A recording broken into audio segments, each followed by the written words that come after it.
మాధయ్య MRPS spokes person నమస్కారం. లలిత మహిళా అధ్యక్షురాలు, వి ప్రసాద్ నగర అధ్యక్షులు, అలాగే వేదిక మీద ఉన్న ఇతర పెద్దలకందరికీ పేరు పేరున జిల్లా అధ్యక్షుడు మాధయ్య గారికి, అలాగే వేదిక మీద ఉన్న పెద్దలందరికీ నమస్కారం చేసుకుంటూ, అలాగే ఈ కార్యక్రమానికి వచ్చిన ప్రతి ఒక్కరికి ప్రత్యేక నమస్కారాలు తెలియజేసుకుంటున్నాను. ఈరోజు మీ అందరికీ తెలుసు, 5 సంవత్సరాల చీకటి పాలన అయిపోయేసి కూటమి ప్రభుత్వం అధికారంలోకి వచ్చి రాగానే ముఖ్యంగా సమాజంలో పీడితులైన వికలాంగుల కోసం 6,000 రూపాయల పింఛన్ పెంచి వాళ్ళకి మేము తోడుగా ఉంటామని చెప్పి నారా చంద్రబాబు నాయుడు గారు ప్రకటించడం అనేది మనమందరం ఆశించదగిన విషయం.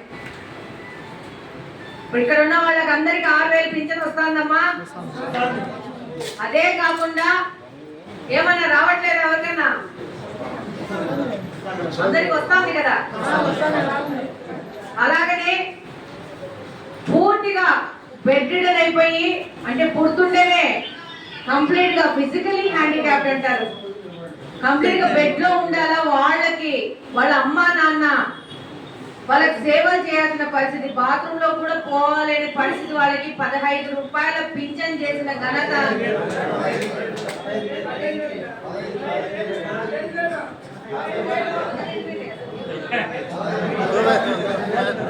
15,000 15,000 రూపీస్.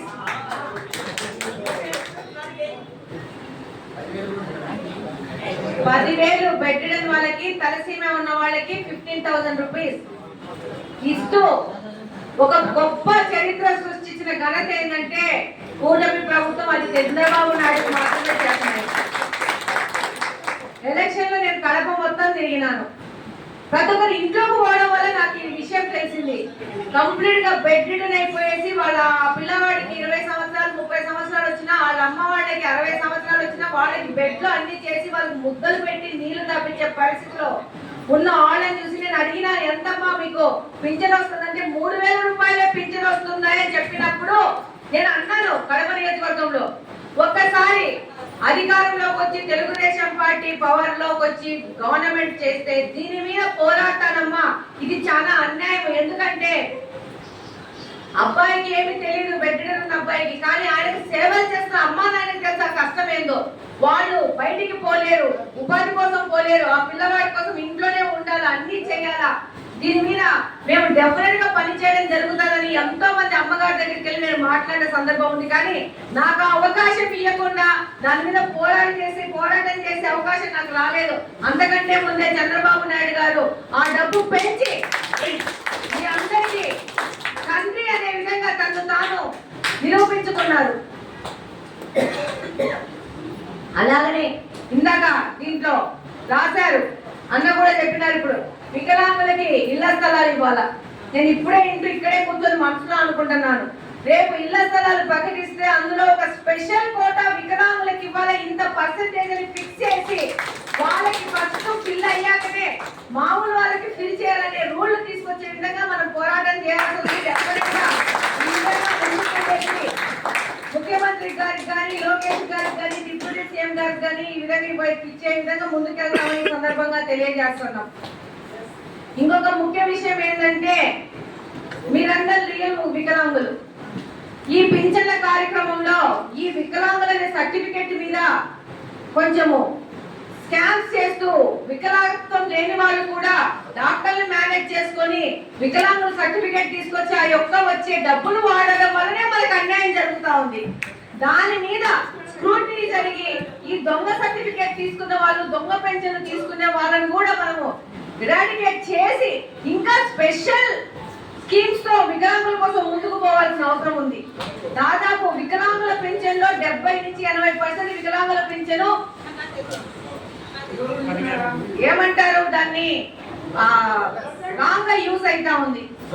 కాబట్టి మొన్ననే మీటింగ్ లో చంద్రబాబు నాయుడు గారు అన్నారు, ప్రతి ఒక్క వికలాంగుల పింఛను రీచెక్ చేసేసి సరైన నిజమైన వికలాంగులకి వాళ్ళకి ఇంకా మేవర్ బెనిఫిట్స్ ఇచ్చే విధంగా ముందుకు పోవాలనే విధంగా బాబు గారు డెఫ్ అండ్ డెమ్ వాళ్ళు ఎక్కువ ఉన్నారు. కానీ ఇప్పుడు ఉద్యోగ అవకాశాలు కానీ ఇళ్ళ అవకాశాలు కానీ మీకు రావాల్సిన అవకాశాలు మీకు వచ్చే విధంగా సొసైటీ కూడా మార్చుకోవాల్సిన అవసరం ఉంది. తప్పకుండా ఇప్పుడే డిమాండ్లు ఇచ్చారు, 2 రకాలు డెఫ్ అండ్ డెమ్ వాళ్ళు ఇచ్చారు, అందులు ఇచ్చినారు, అలాగనే మిగతా వికలాంగులు కూడా ఇచ్చినారు. వీటి మీద డెఫినెట్ గా ప్రభుత్వం దృష్టికి తీసుకుపోవడం జరుగుతుంది, ఆ విధంగా పనిచేయడం జరుగుతుంది. నేను డిగ్రీ చదువుతా ఉన్నప్పుడు నేను హాస్టల్లో ఉండేదాన్ని. నాతో పాటు బ్లైండ్స్ కడప జిల్లా నుంచే బద్వేల్ నియోజకవర్గం నుంచి నాతో పాటు చదువుకున్నారు 5-6 మంది. ఒక ఇయర్ అయితే నేను వాళ్ళతో రూమ్మేట్ ని. వాళ్ళు ఎలా పని చేసుకుంటారని ప్రత్యక్షంగా 6 నెలలు వాళ్ళతో రూమ్ లో ఉన్నాను నేను వాళ్ళతో పాటు. కాబట్టి నాకు తెలిసి డెఫినెట్ గా ప్రభుత్వము ఒక స్పెషల్ ఇంట్రెస్ట్ తో పనిచేయాల్సిన అవసరం ఉంది. డెఫినెట్ గా తెలుగుదేశం ప్రభుత్వము కూటమి ప్రభుత్వం పనిచేస్తుందని సందర్భంగా తెలియజేస్తున్నాను. మీ యొక్క విన్నపాలని డెఫినెట్ గా ప్రభుత్వం దృష్టికి తీసుకుపోయి ఆ విధంగా మీకోసం పనిచేయడం జరుగుతుంది. మీ అందరికీ మరొకసారి ధన్యవాదాలు తెలియజేస్తున్నాను. Thank you.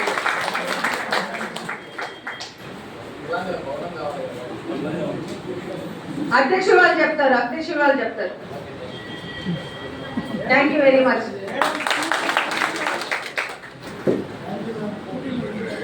Thank you madam. అలాగే మనం ఎదురు చూసే అన్న మన కోసం ఈ వికలాంగులంటే ఎంతో ప్రేమతో ఎప్పుడు చూసినా కూడా ఎంత దూరం ఉన్నా కూడా ఎంత మందిలో ఉన్నా కూడా వికలాంగులు చూసినా